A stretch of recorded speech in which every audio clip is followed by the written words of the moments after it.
Ekele m onye ọbụla na-esonyere m. Ekele m ụmụnne m ụmụ nwoke, ụmụnne m ụmụ nwanyị, ndị ikwu, ndị ibe, ndị enyi, ụmụnna.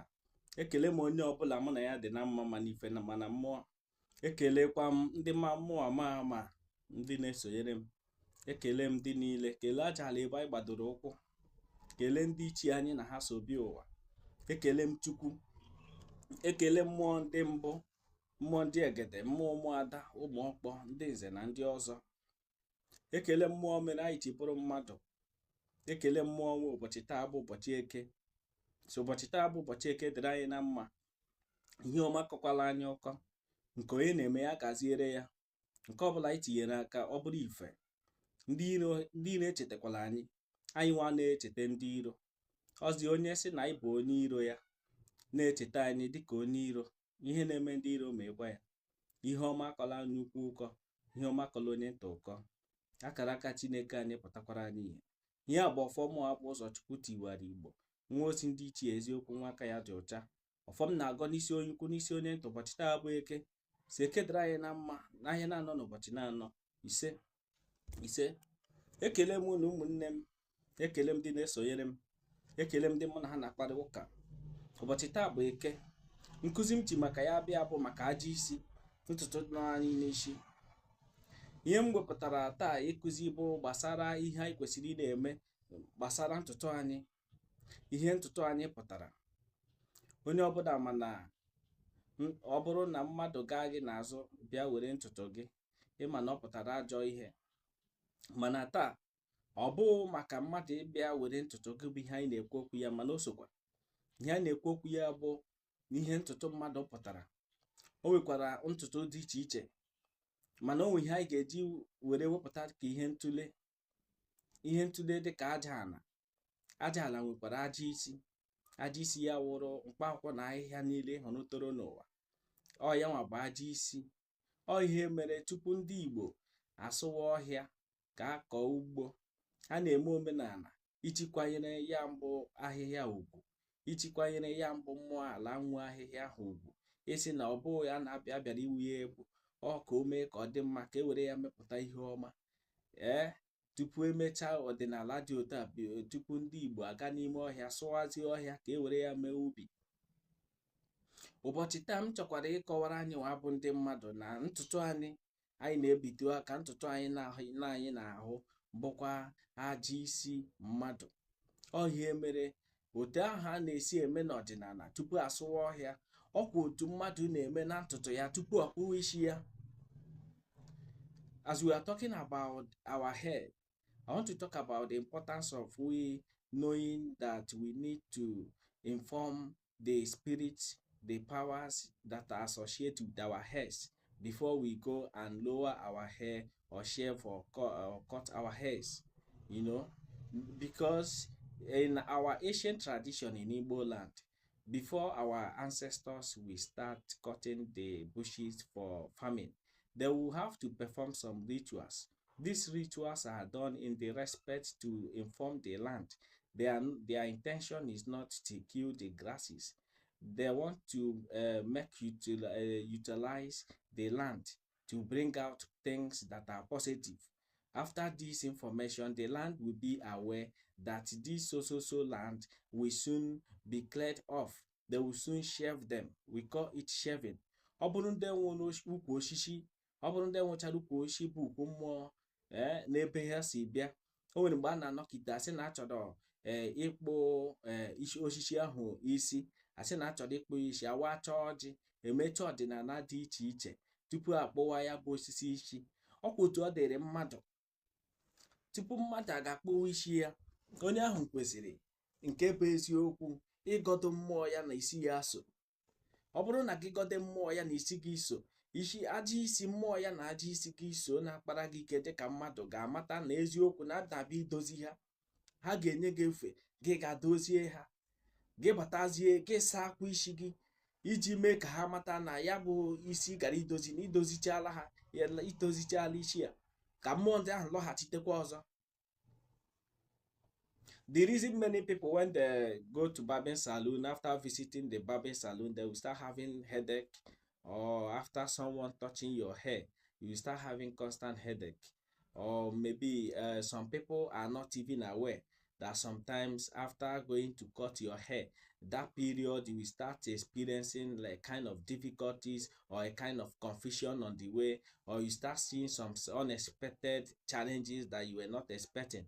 As most people, our mind don't even tell us that there is something that we neglected that we need to do according to who we are as the children of nature.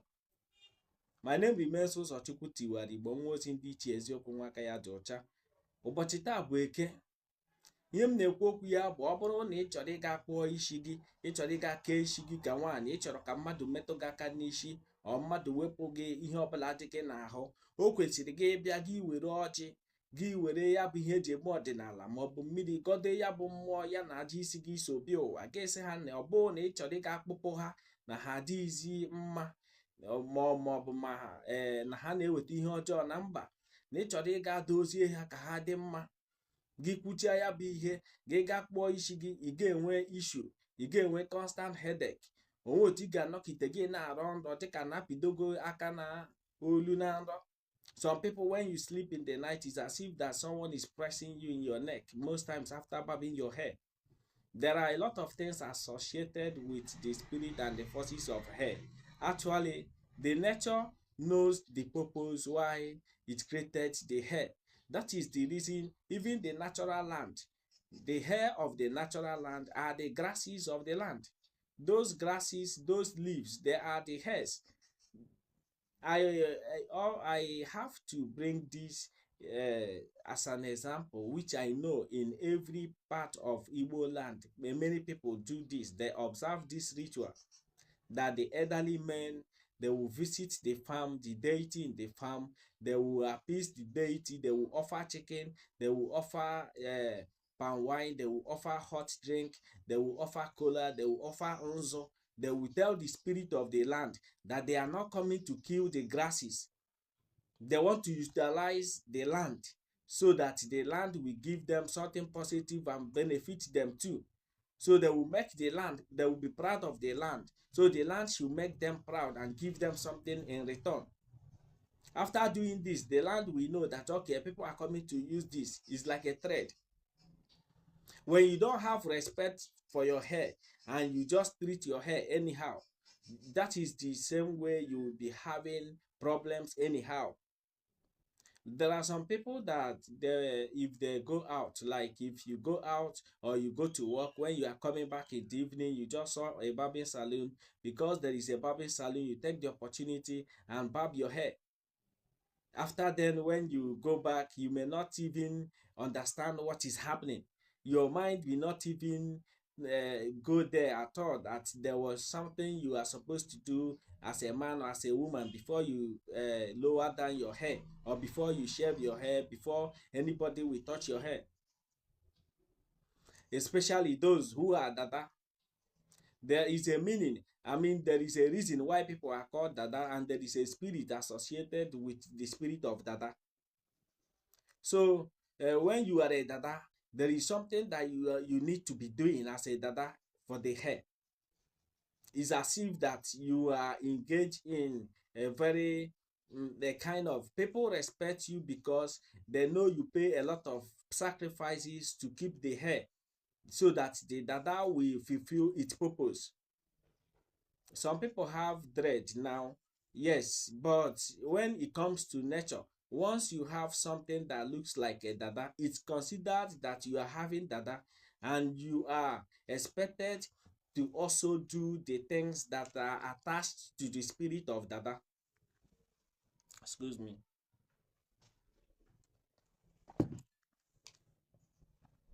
Ọ bụrụ na anyị na-eme ihe anyị na-eme ma ya na-akwanyere aja isi anyị ugwu, ọ na-eme ọ bụrụ na ihe ike emewe, ị ga-ama ebe o si eme.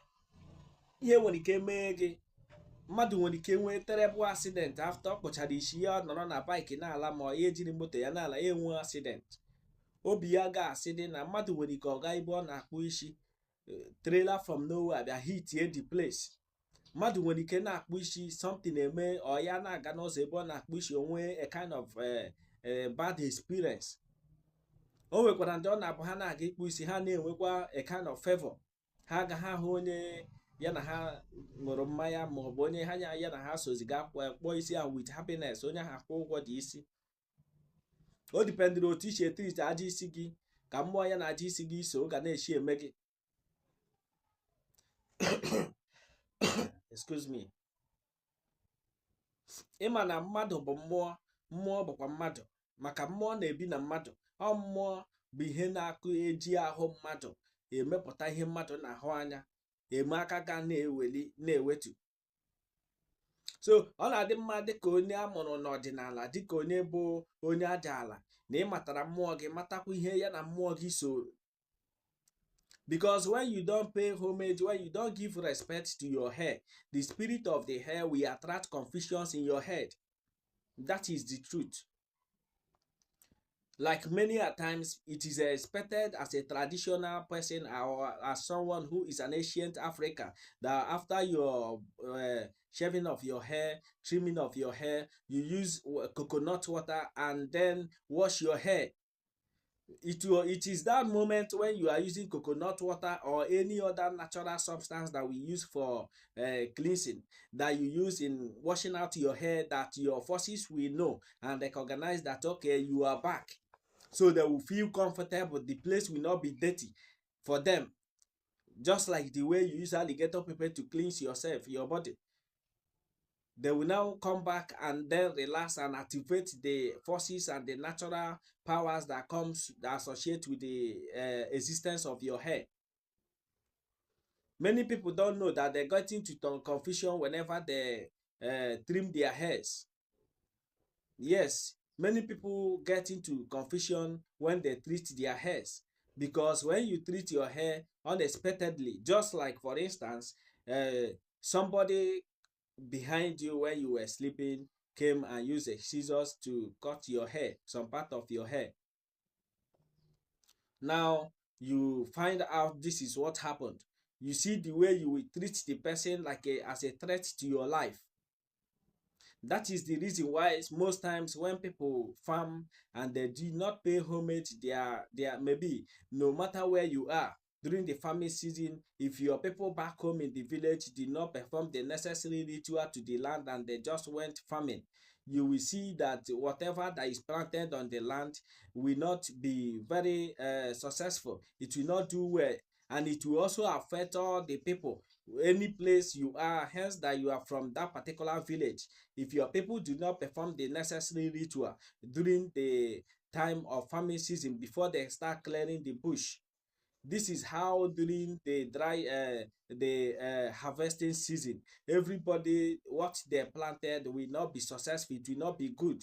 You see, it will not germinate very well, and it will affect all the people who comes from the village, no matter where they are. Most people who see these things practically are those who farm wherever they are. Maybe you have opportunity to have a farm. You will notice that sometimes no matter the fertilizer you use in your land, that it didn't do well.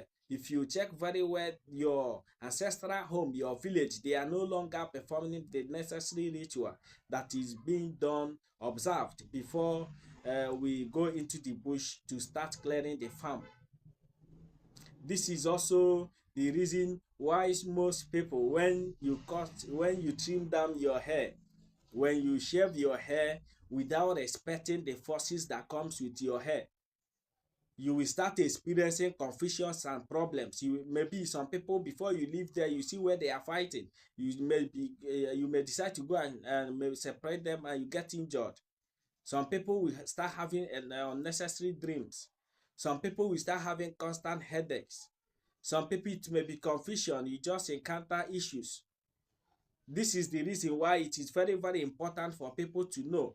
Even if you did not tell your the forces of your hair that you want to go and cut them, at least when you come back, as an ancient person, naturally, you are supposed to use coconut water, miracle, and use it and wash your hair.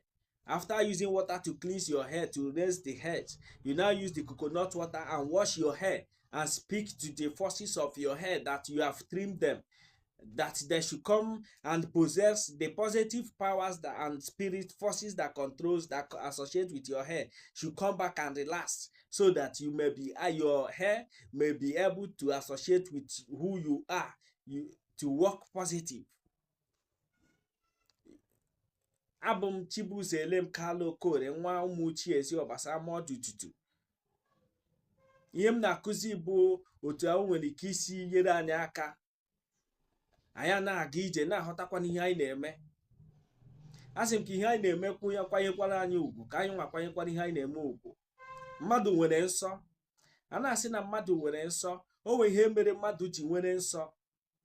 A na-asị na ndị Igbo nwere nsọ, o nwere ihe mere, ihe dị iche iche mere ndị Igbo ji nwere nsọ. Nwoke nwere nsọ, nwaanyị nwere nsọ, ihe niile dị anyị n'ahụ nwechara nsọ. Ọ bụrụ na gị na-ekwu okwu anya, mmadụ nwere ike si na ọ na-eji ose ọjị awaka anya ya. O nwere ihe mere eji ete ntiro. O nwere ihe mere mmadụ ji nwere ntị, ntị ahụ nwere mmụọ ya na ya so. O nwere ihe mere mmadụ ji nwere ọnụ, ọnụ nwere mmụọ ya na ya so. O nwere ihe mere mmadụ ji nwere ihu. O nwere ihe mere anyị ji nwere ihe ọbụla dị anyị n'ahụ. Ọ ihe mere mmụọ ya na ihe ahụ nso ka anyị ga-akwanyekwara ugwu. O nwere ike onyere anyị aka, ya bụ ihe anyị nwere n'ahụ anyị nwere ike rụọ ọrụ o kwesịrị ịrụ n'ụdị ya na chi so kwue. Everything in our body has a force that is associated with it. Respecting what is in your body is respecting the forces, the spirit that comes with what is in your body, that associate with what is in your body. You have your mouth to speak, but you don't remember that while you are speaking, when you look at yourself in the mirror, you see your eye. So what is the force behind the eye that makes you to see? When you talk about light, when you talk about ụbọchị or when the sun. So when you talk about your mouth, you see there is always water in your mouth, and when you speak, most times water comes out because there is always water, which is the sea, that is associated with it. When you talk about your ear, you talk about the land, because it is the land that created the sea, which is the mouth. It is the mouth that created the wings, the breeze of the air, which is ụbọchị nkwọ. So you must pay homage to these forces. These are the reason why when we say we respect ụbọchị eke, we respect the spirit that makes us to see, the spirit that comes with the forces of our eye. When we say we respect the spirit of the land, the spirit of the land, the spirit of the land is associated with the air. When we say we respect the spirit of the sea, the spirit of the water, which is associated with our mouth, because there is always a water in our mouth. When we say we associate with the spirit of the air, mmụọ ya na ikuku so, or imi anya, our nose, because this is where we breathe in. This is life. Ihe m na-akụzi bụ otu ọ na-esi abara anyị uru. Mmụọ hapụ ụzọ Chukwu tiwara Igbo, nwa ozi ndị ichie eziokwu, nwa ajala ụmụ Uche dị n'ezi Ọbasa, ezi Ọbasa Mọdụ Obikom Ututu Eze n'ama. Abụ m Ikenga nna m, na-eji m ọfọ eje, na-akwudokwara m n'ụzọ eziokwu, na-asị ụmụnne m na ụmụnna m ndị na-ege ntị n'olu, na-asị ka anyị na-akwanyere mmụọ anyị na ha so bie ụwa ugwu. Asị na ị nwere nsọ, asị na o nwere mmụọ ya na gị na ya so bie ụwa, ị ga-ebu ụzọ chee, itule na onwe gị, jụwazi onwe gị na ole dị ihe mere nọ gị n'ahụ ya na ihe nọ n'ụwa bụ ofu. Si ya dịrị anyị na mma, ihe anyị na-eme na-agazikwara anyị n'udo. Udo na ọṅụ soro anyị ihe ọbụla anyị na-eme, ka ndị ichie na-enye anyị amamihe anyị ga na-eji na-echeta, na-enwe akọ na uche anyị ga na-eji na-echeta n'eziokwu na ọ bụrụ na anyị nwere anya, anyị nwere ọwụwa anyanwụ, ọ bụrụ na anyị nwere ntị Chineke ebe acha anyị, ọ bụrụ na anyị nwere imi, anyị ji ekute ume bụ ndụ bụ ikuku, ọ bụrụ na anyị nwere ọnụ, na onye nwa bụ na anyị na-aṅụ mmiri, na mmiri bụ ndụ. Ụbọchị ọwụla mmiri kọrọ mmadụ n'ọnụ, onye nwa bụ na onye ahụ ebidogo nwa nsogbu. Ihe anyị na-akụzi bụ okwu Chineke. Okwu Chineke bụ okwu dịrị mmadụ, dịrị mmụọ. Okwu otu anyị ga-esi were mata onwe anyị, mara na eziokwu na anyị bụ mmụọ, na eziokwu na anyị bụ mmadụ, na ihe anyị ga-eme. Ọ ihe ndị a mere anyị mmụọ. Lekwa ihe ndị anya ga-eme. It is the word of the spirit and the man that we are talking about. It is the spirit that makes the man. It is the man that makes the spirit. Your ability to understand the forces of nature that associate with the part of your body will give you a quick understanding about nature. We tell you the reason why you need to acknowledge the forces of nature. These are the reasons mistakenly many people attract issues unnecessarily for themselves. Udo dịrị anyị ndị na-esonyere m. Si Chineke kwanyekwara unu ugwu, otu anyị nwa na-akwanyekwara Chineke ugwu, na Chineke kwanyekwara anyị nwe ugwu. Mma mmanụ.